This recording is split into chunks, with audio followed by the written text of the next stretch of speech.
Hey, this is Jordan Rayner, and you are listening to Texas Toast Podcast. So let's go.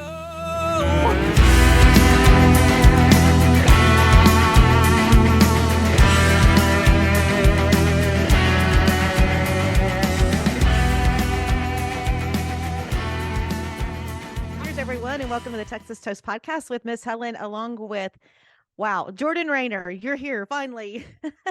We were so excited for you coming out the Texas Regional Radio Music Awards, the New Faces Show winner. Let's talk briefly about that because I was there and I watched you, and it was just like you're just mind blowing. You're just so charismatic. You're so talented. And it was like, I remember turning around because, there was quite a crowd in there and it was kind of hard to see unless you worked your way up to the stage. And all of a sudden I heard damn sandwich and I was like, I'm going to the front. I am going to the front. I'm going to see this up close and personal. Yeah, man, it was a great night. There was a lot of talent there, and man, it was really an honor to get to share the stage with all those fine artists. And then you walked away the next night with new female vocalist of the year. Congratulations for that. Thank you so much. It's always an honor to be acknowledged by your peers. To know that your art is resonating. So that was a big blessing. I was happy to walk And then away. yes, and then again, once again, you stole the stage. You did such a fabulous job. So let's talk about your beginnings. You're from Oklahoma, and I have is it Atoka or are you from Durant? Well, I was born in Atoka, raised in. Okay. Okay. So growing up, I know mom and dad were musicians. You kind of come from a musical family. I do. Yeah, my dad is he's almost 90% deaf now because he grew up around racetracks and that kind of thing. But in Dad's prime, he was a award-winning musician, bluegrass player, banjo player. He anything with strings, my dad could pick the fire out of it. And my mom is an amazing pianist, vocalist. My brothers are drummers. I'm a drummer as well. So it just all runs in the family. You're a drummer. That's so cool. That would be like my dream job if I could go back and redo it. Well, if you made it as a drummer, that would be your dream job. If Yes. So true. So how did your path lead you into music and professionally? Well, I wasn't very good in school. So I knew that I was not going to cure cancer or build bridges or do anything that had anything more than an eighth grade level math competency. So I was like, well, I'm okay at music. I probably had better get very good at it because that might be the only future I have. Well, well, let's see. You've got music. You do so many things. You also produce, of course, songwrite, and we'll get into your TikTok stuff. But let's talk about your songwriting and specifically, big song that you co-wrote with Dean Dillon, Sundance's "Stained Glass and Neon." That had to Yeah. be. That was. It's a gorgeous song and huge, huge song. Yeah, man. It's funny, Dean Dillon, anybody that knows songwriters or knows music really knows what a legend Dean Dillon is. And my publisher had called me one afternoon and said, "Hey, I managed to get you on a week retreat writing with Dean Dillon." And I was like, unbelievable. Wow. And like you do when you're set up with a writer of that magnitude, as, kind of I want to say, if he's a senior songwriter, I'm the freshman in high school, kind of thing. So being the underclassman writer, I was trying to bring every great idea to the table that I possibly could. And I remember he and I and Kevin Brandt, another great writer who was on that retreat, we had written our first song with Dean, and it went okay. It didn't go great. It just wasn't. It wasn't anything he did. It just didn't. We weren't gelling, and we weren't, sure how it was all going to work out. And so inwardly, I was panicking a little, going, "Oh my gosh, he's not going to want to write the rest of the week. He's just going to go fishing and blow us off, because why would he write again after it didn't go very well?" And so as we're packing up and leaving for that day, an old idea that I'd had like 2 years earlier just popped in my brain. And so I thought, hey, I'm going to try to hook him back in. And so I said, "Hey, Dean, I got an idea we can write tomorrow." And he said, "Oh, yeah, what's that?" And I said, "Here's a hook for you. It goes, the thing about church pews and whiskey is things go to hell when they're empty." And he turns and he looks at me and he goes, "Now that's a hook right there. Don't you write that without me." And so he showed up the next day and we wrote that. So that was just kind of a Hail Mary to get him to forgive me for a bad writing session. What? That's an amazing story. I Thank you. love that. So, how long have you been songwriting? Did you write when you were a kid as you were progressing and learning music? Man, I've always loved to write. I tell people, when I was little, that's when the first like PC computers started coming into people's homes. And we first got that little Windows computer. It had Frogger and a word Mhm. processor on. I would sit down, even as a 9, 10-year-old kid, I would just sit at that word processor and just make up stories and just write and write and write and write and write. I love to write. And so whenever I started playing piano and guitar, that just naturally flowed into that. There was no way I wasn't gonna be a songwriter, so True, songwriter and musician. And you don't read music. oh, no, not a note. That's amazing. You are so talented and gifted and just wonderful spirit. Well, my mom, I said she's a pianist and she can read music like a bat out of hell. You can put anything, you could put Beethoven in front of her, she'll just and she sat me down as a kid. She tried to teach me piano, and she tried to teach me how to read music, and she would put the little book in front of me and be like, "Okay, now put your fingers here, now read the book." And as soon as mom would leave the room, I'd be like, toss the book, and I'd start playing something that I was making up and playing by ear, and she'd come back in, she goes, "That's not in the book." Oh. To this day, I still haven't stuck to the book very much. So let's dig into some of your music that I am so excited to talk about. And I know that when you came through the media center at the awards, we talked about Damn Sandwich and the interesting story and the Bill Anderson background on that song. So I definitely want you to tell all of our listeners tuning into the episode about that backstory on that song.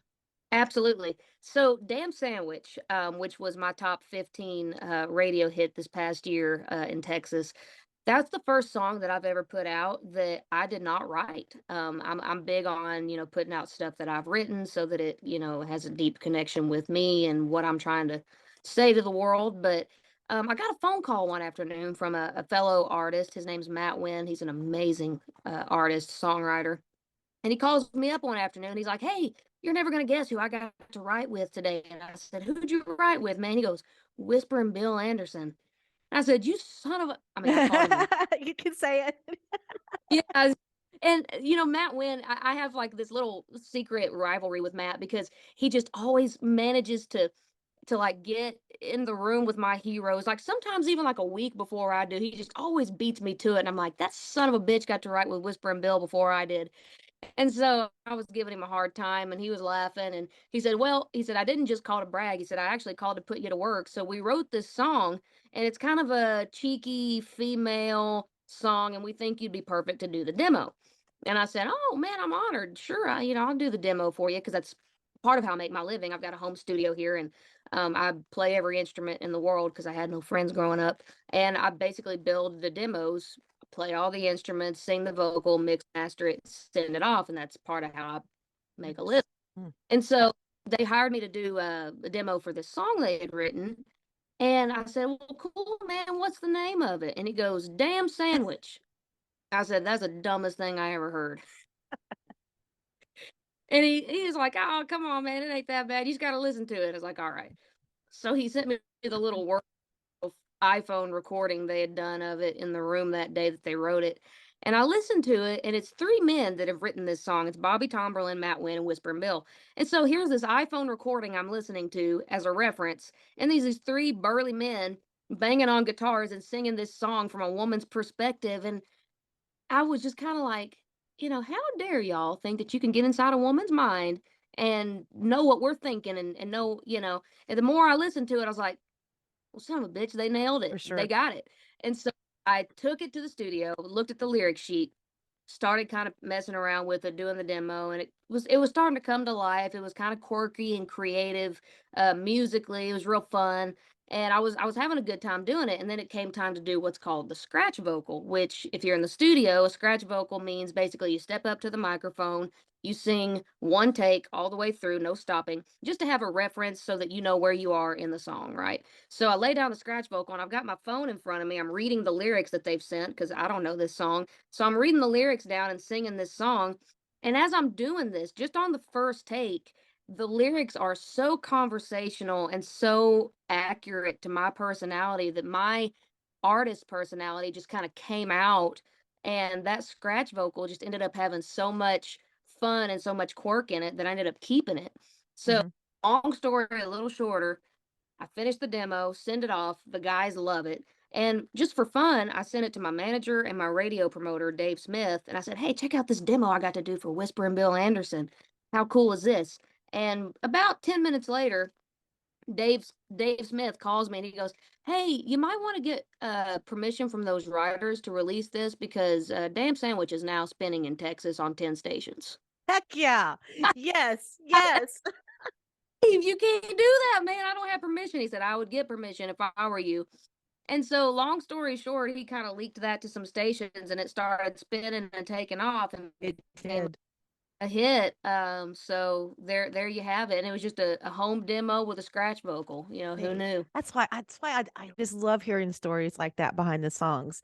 And so another one that I have to listen to this song at least every other day, or like when I'm out doing something outside and I have music on, and I laughed so hard at Crossfire, my fave, and especially at the end. Oh my God.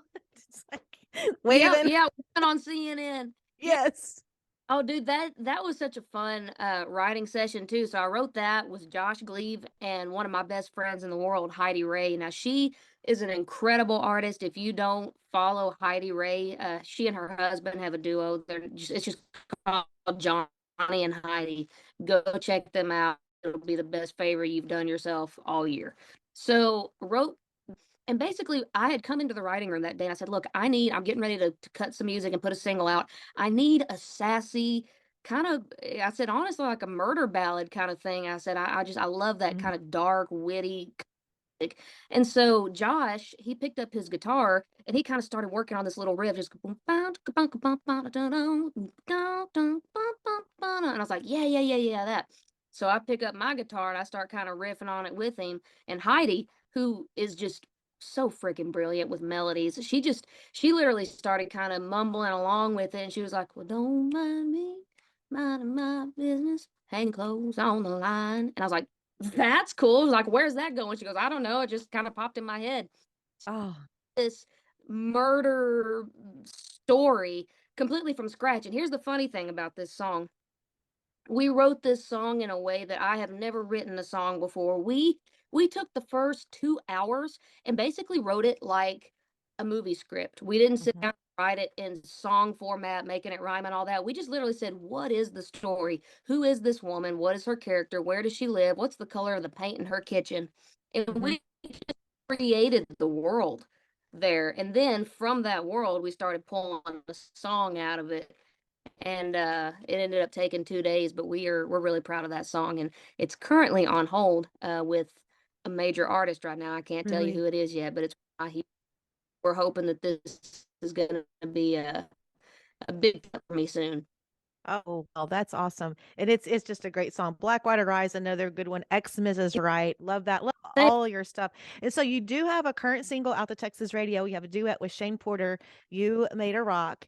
And I checked the charts right before we jumped on, and it's moving up. I mean, it's like T3R, and you're like sitting in the top 50, getting into the 30s. Anyway, yeah, great song. And so let's talk a little bit about that song. And I also want to thank you. talk about Yeah, the beautiful absolutely. video that was Well, shot. again, I wrote that with Kevin Brandt, Bobby Terry, and Shane, and that was actually me and Kevin were carpooling to the songwriting session, and we were trying to think of something cool to write, because we were just kind of like cramming before a quiz, like, hey, what are we going to write today? We should have already known this.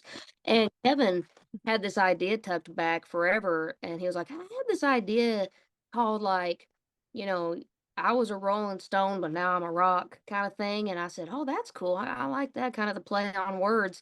And I sat around for a minute on it and I said, what about you made a rock out of a Rolling Stone? And he goes, oh man, that's cool. So we took that to the writing room and it became what it is. And I ended up producing that on Shane as a single. And we went out to Cumberland Caverns in Nashville. It's a beautiful, just kind of underground world down there. And they got some lighting and stuff. They had an entire stage down there with a chandelier and everything, Gorgeous. 200 on. Yeah, it was just amazing. So we shot the video out there, a cool piece of art that we're really proud of. I'm sure you are a wonderful producer, just so knowledgeable. Just got the whole package. You also produced Janelle Arthur, and she has a single out called "She Said Yes." I took a listen to that. Beautiful. Thank you, thank you. Yeah, so she produced that track herself. She's an amazing producer herself, but we're actually in the studio right now. I'm producing Mhm. her upcoming single that hadn't been released yet. But she said yes. Yeah, that's one that we wrote together, and she slayed it. Yes. And was Janelle was at New Faces with you, right? Was that her that sang with you on the closing at New Faces? Mm-mm, no, she wasn't there. She's a Nashville artist, When and you she did actually the there was hopped on somebody with oh yeah, anyway, when you did the Patty Loveless thing, I was thinking that was her. But anyway. All right. her name, but she was just another artist there. Okay. Yeah, that was fun. So let's talk about you out on a walk. And it's like it turned into a public service announcement for women. Yeah, it did. You know, that story has blown up. I mean, it's gotten over, I think, like 15 million views or something crazy like that. And it was just me, telling a story about walking out here close to my house. And long story short, I narrowly dodged getting kidnapped. And uh yeah, saved my life that day. Mhm. But so, basically, a car had pulled up in front of me and had stopped. He's just watching me, and I get this feeling that comes over me, just this horrible cold feeling. I've never had it before and I've never had it since that just tells me something is very, very wrong here.